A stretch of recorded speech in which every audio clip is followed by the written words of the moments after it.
Hey, Tuskegee, Pat Wallace reaching out to you from the digital bunker of Tuskegee Online. We're talking about communications this week, so let's jump right into it with these candidates.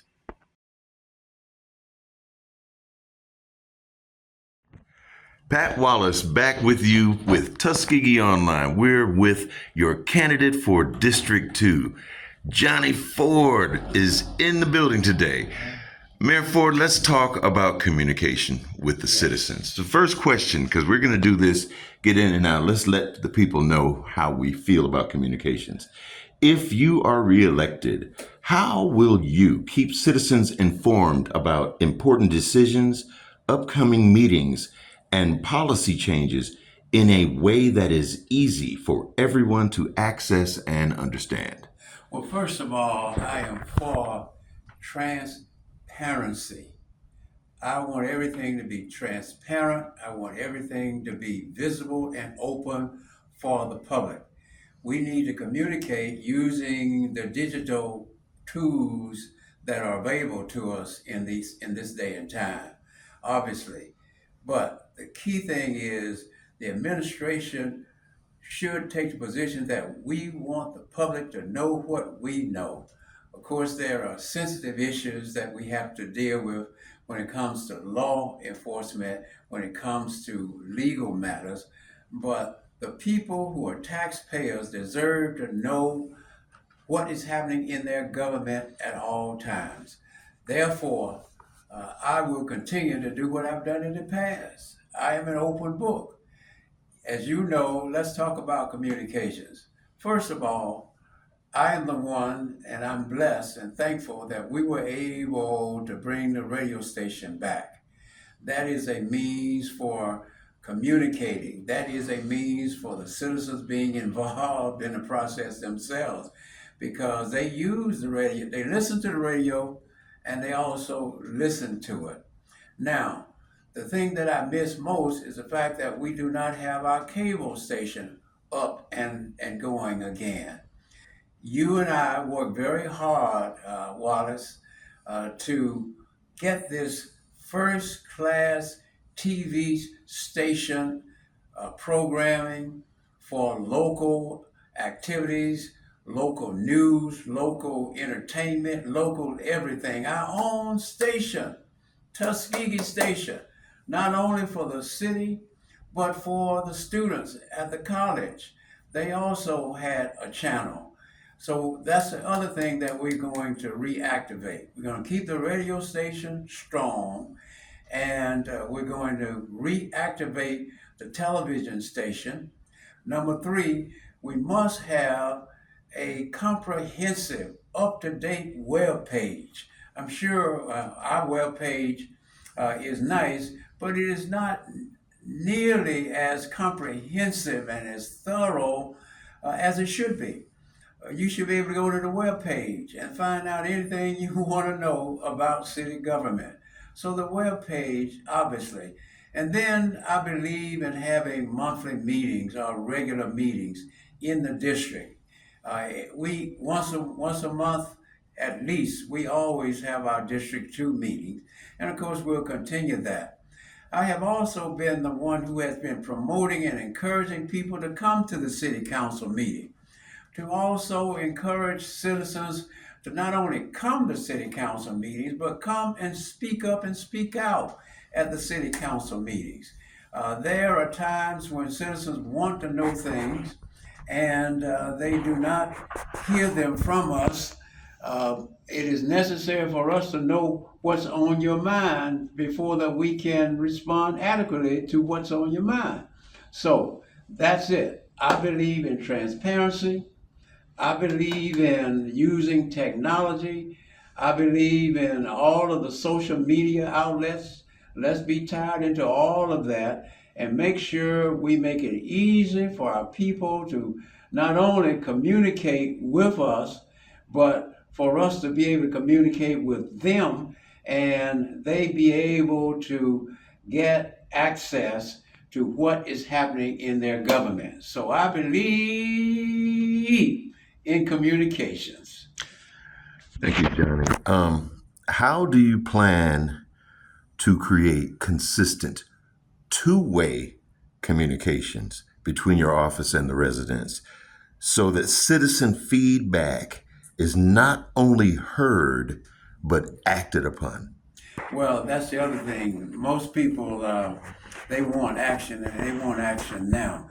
One of the reasons why I led the movement to change the form of government from the mayor, city council, from the mayor, city manager form of government to the mayor, council form of government, which we have now, I led the movement. I'm the one who made the motion to have an election so that the people could decide.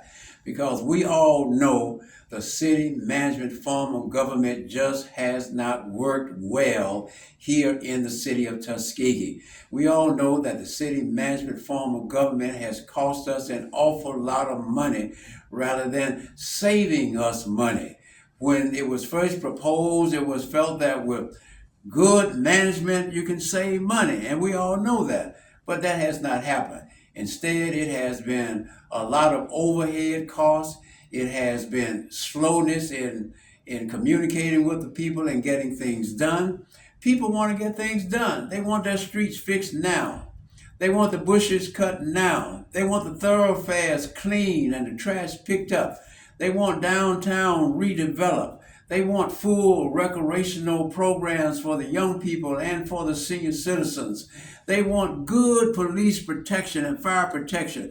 They want to see the police. They want to feel the police. They want to have that presence of safety in downtown Tuskegee and throughout our community. The people want us to communicate with them, and they want to communicate now. So I will continue to make sure that there is two-way communications by having a face-to-face contact. I'm the one who's out there meeting with the people on a regular basis. A lot of folks see me all the time in the grocery store, at church, on the corner. You may see me anywhere because I'm at home. The person who is running for against me is not from here. I mean, most of us may not be from here, but that's not the issue. The point is, people wait until it's election time. Then out of nowhere, they want to come and be involved. No, we need to be involved 24/7. We need to be involved 365 days a year. We need to be involved all the time. Why? Because this is Tuskegee, Alabama.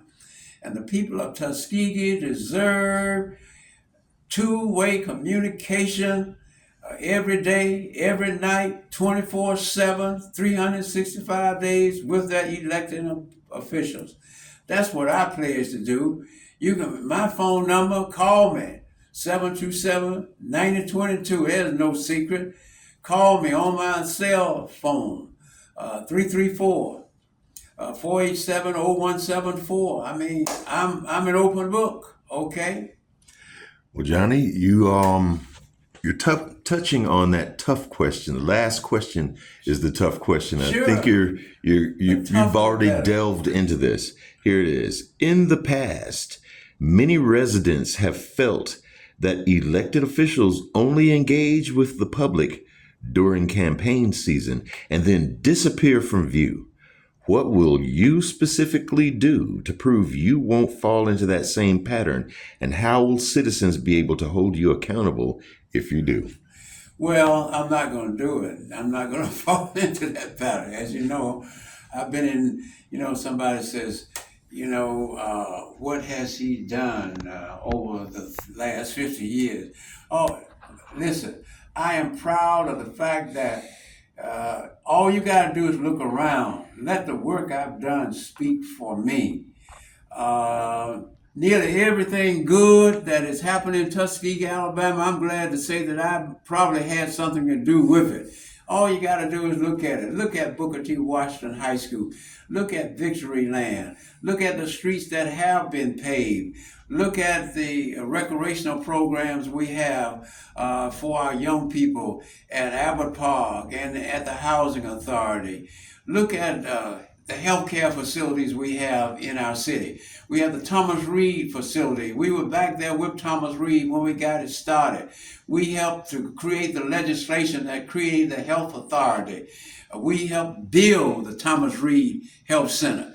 I was chairman of the board of comprehensive health long before with John Andrew Hospital and the comprehensive health. So we have a long history of providing health care for our community. I'm the one that helped Mr. Rowe build the Quality of Life Center. And I'm going to work with him, and we're not going to stop until we have 24/7 urgent care.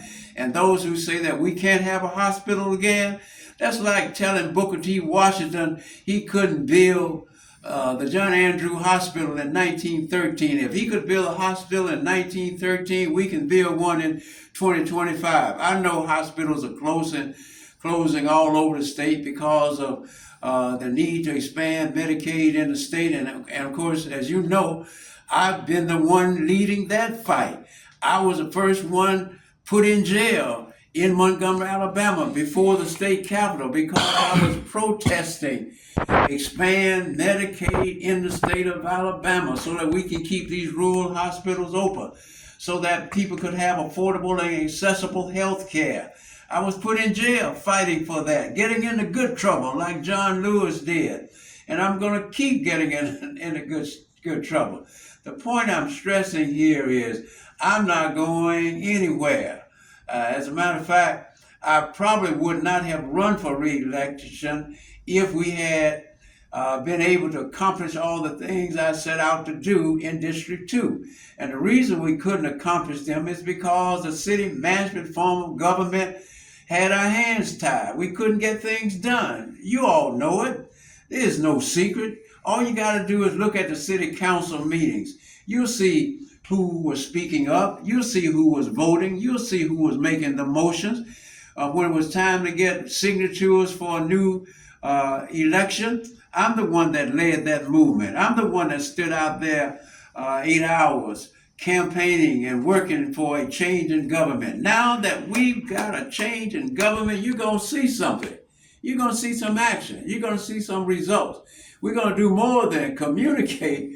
We're going to take care of business. So you don't have to worry about me going anywhere. I'm at home.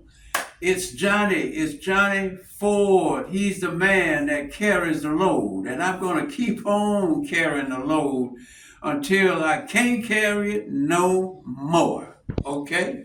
Thank you, Johnny, for taking a few minutes out of your very busy schedule to speak to the citizens of Tuskegee.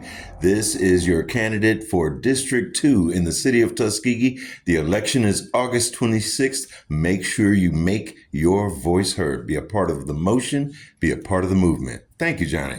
Thank you, Brother Wallace. Let's do it. To the citizens of Tuskegee, I love you. Great.